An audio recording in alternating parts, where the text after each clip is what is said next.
Everybody thought you were saying Taylor Swift. You were actually saying J.R. Smith. Is that correct? Was saying J.R. Smith.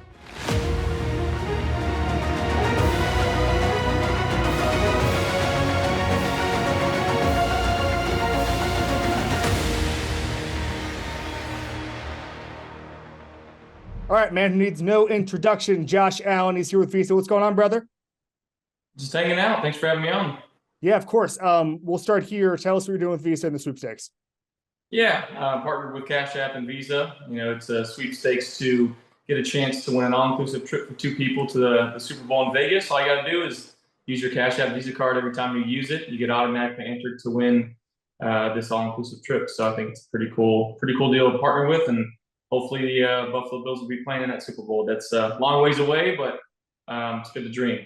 All right, so you guys took a step towards that on Thursday night by beating the Bucs, getting back on track. I want to ask about one play in that game where you pump faked beyond the line of scrimmage, which I'm a huge fan of. I've seen other quarterbacks, both in your generation and older, do it. It really got the Tampa Bay defense off their game a little bit. What is the art of the pump fake beyond the line of scrimmage?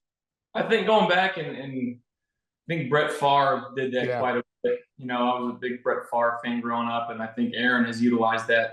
Obviously, you see Pat Mahomes do it too, and it's just one of those things. Those defenders, man, they're not quite sure where the line of scrimmage is. They're turning their backs. They're covering wide receivers and running backs and tight ends, and they turn their eyes back. They're not sure if I'm past the line of scrimmage, at the line of scrimmage. So it's good to utilize it a little bit. It's not going to get them all the time, but if they can just pause or change their feet for a split second, sometimes that's all it takes. Your middle of the field improvisation, when you're running the ball or even behind the line of scrimmage, it's really something special. And obviously a lot of that is you're an athlete, you can take hits, you've played a lot of football, but are those moves you work on? Are they moves you figure out as you go? Like, I mean, whether that's the leaps or whatever, like, do you practice that stuff, or does it come to you literally when there's a linebacker 2 yards away from you and you have to figure out what to do? I wish I could sit here and say it's stuff I practice, and it is all split second in the heat of the moment type of actions. And I do think it comes from the background of me as a kid playing multiple sports and football, baseball, basketball. I swam, I did karate, a little bit of gymnastics, played a little bit of soccer. Like you name it, I probably did it. So I think that's kind of where it comes from. And again, utilizing what I do in the weight room and the agility drills and stuff that our strength staff has us do, I think it all plays part in it. But it's all just kind of go out there and be an athlete at sometimes. Yeah, I was going to ask that because it almost looks a little bit hoopsish when you're out there and doing some of those moves. If there was a second sport, as far as the multi-sport goes, if there was a second sport that had the most influence on you, is it hoops? Is it swimming? Is it something else? I would probably say basketball. I played in a small school, so I kind of ran the 1 and I kind of ran the 5. It was kind of me and my brother, and we were the tallest guys on the team, but it's something that we loved growing up. And we were very competitive at our own house in the basketball hoop in our front yard. So I think there's a lot of competitiveness to it, a lot of change of direction and agility. But I do think a sneaky sport is swimming. I think that when you're in the pool by yourself, not wanting to go, you got tears filling up your goggles, and my dad was the president of the swim team, so every time I'd look up, he's standing right there with his arms crossed. It's like I can't get out of the pool. I got to finish my set here. So I think that developed a lot of mental toughness.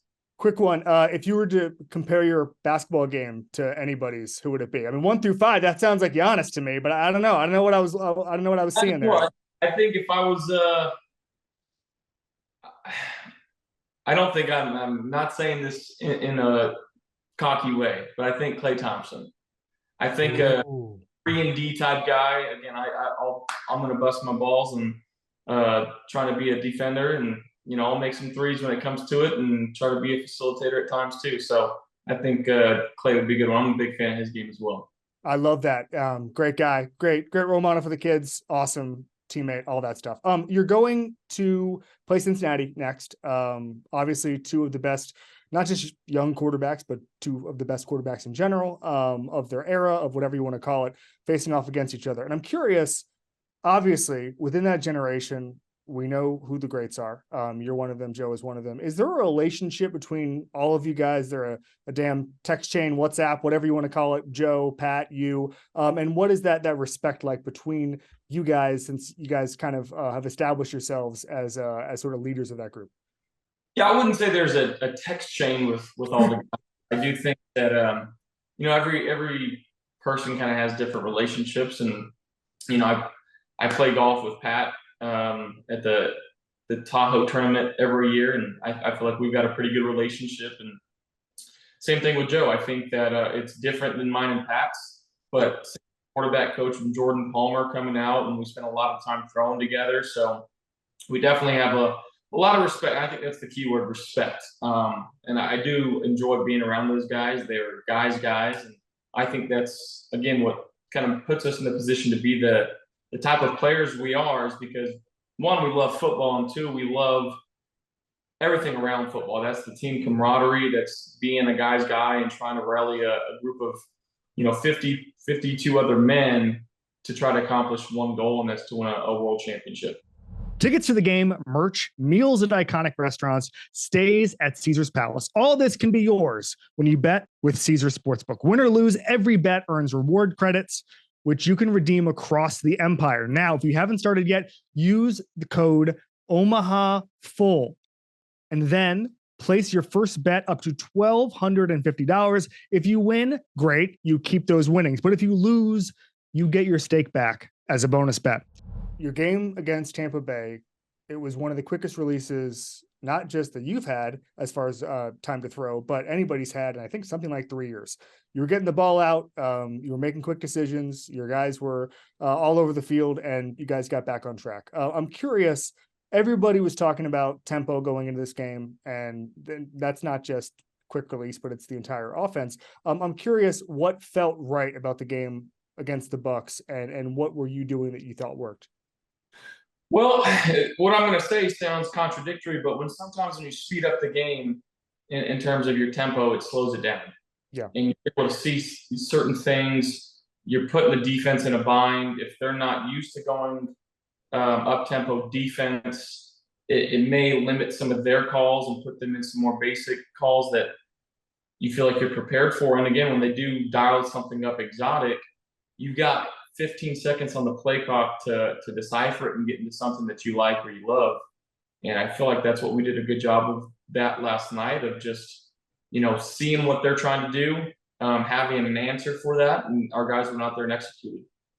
Speaking of your generation of quarterbacks, last couple of years, defenses have adjusted a lot, and they've put everyone and has talked about two deep safeties over the past 3 years. And it was such a reductive little narrative, like, oh, Mahomes has been solved by cover two, Burrow's been solved by cover two. Obviously, there's a lot of nuances within that, but everybody is starting to throw shorter across the league. I'm curious how you think defenses have started to play you, and what changes you've made to your game over the past 12 months, let's say.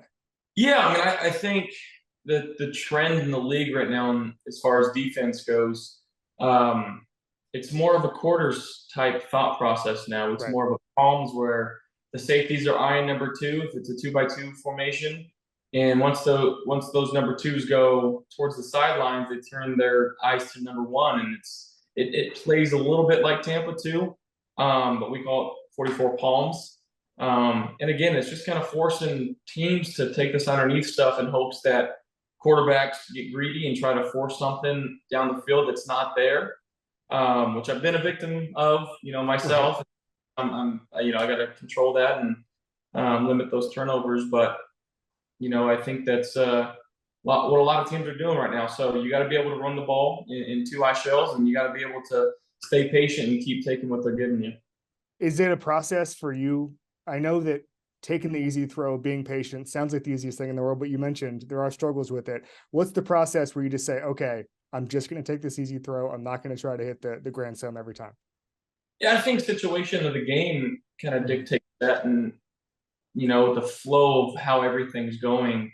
But again, staying within the system. And the hard part is, like, again, if you're dinking it down, you're dunking it down, those D linemen are getting their hands up. If they get one swat, instead of it 1st and 10, it's 2nd and 10, or 2nd and 6, it's now 2nd and 10, and you're behind the 6, and you feel like you got to go catch up. So again, just making sure that you're on time, on target in these zone coverages, and you run it well enough and you start doing that well enough, they've got to come up, they've got to press, they've got to play some man in order to stop it. So again, you can force their hand, but it just takes time.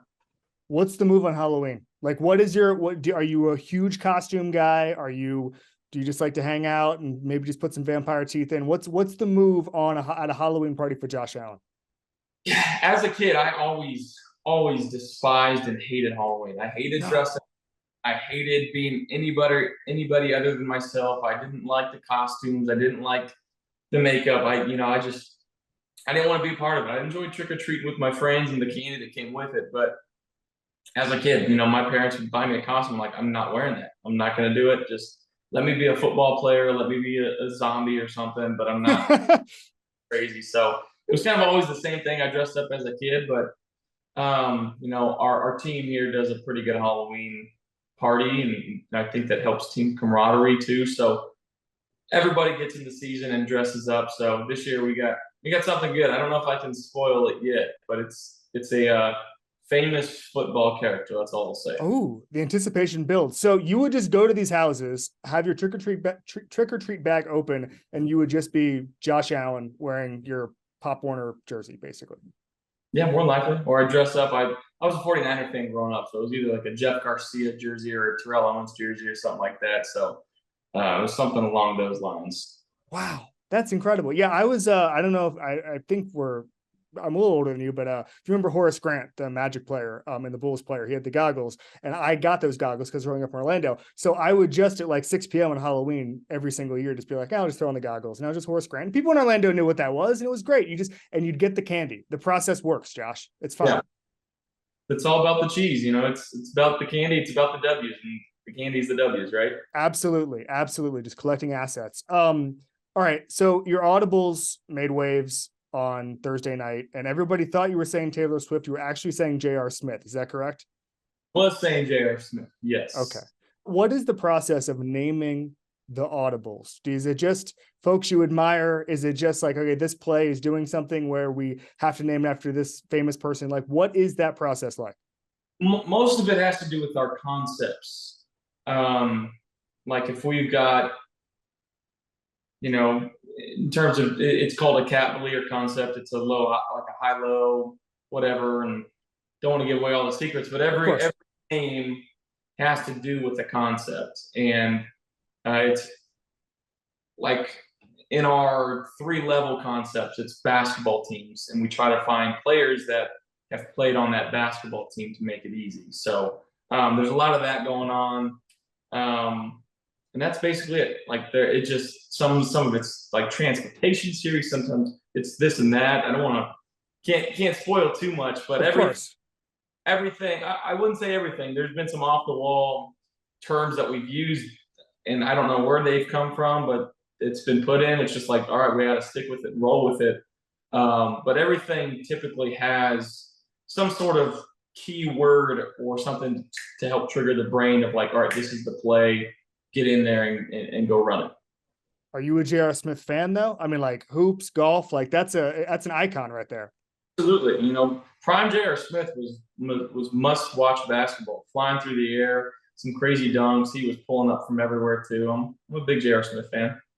Yeah, I absolutely. Are you a Warriors fan? I grew up a Warriors fan. Yeah. Okay. How are you feeling about CP3? I mean, if it works, it works. I know it's kind of a smaller lineup that they got to do, and I know they didn't start off the season how they wanted to, but to maybe get Steph moving off the ball again and catching and shooting along with Clay, I think that's a pretty special thing there too. Last thing for you, Jim Nantz went viral again over the weekend by calling a random person at Pebble Beach his shot. I don't know if you saw it, but he is you know this because he did it for you. Explain Jim Nantz and him calling your shot and him doing the narration of the shot with Josh Allen. It's like nothing out there, man. Jim is one of the coolest people in the world. He's one of the nicest human beings on the planet. He's a true professional in what he does. And again, he loves his family, he loves golf, and he loves football, and he loves announcing. And I think that's really cool. And again, I'm such a big fan of him because I love golf, and obviously grew up watching the Masters and hearing his voice. You know, and it's been so surreal to develop like a relationship with him, and I think that's really cool. And it's special when he calls games and get to talk to him in those you know, conference meetings before. And man, when he's sitting there though talking about it, you can hear it in his voice. And he's like, back to you over on 16 here. So like it's iconic. It's pretty special, and he's a guy's guy. Josh Allen, he's here with Visa and Cash App. Thanks so much for coming on This Is Football, man. Thank you, Kevin. I was gonna wish you happy Halloween, but I'll leave it since you're not a Halloween guy. Halloween. We don't have to say the happy, just say. All right, man. Thanks so much. Have a good weekend.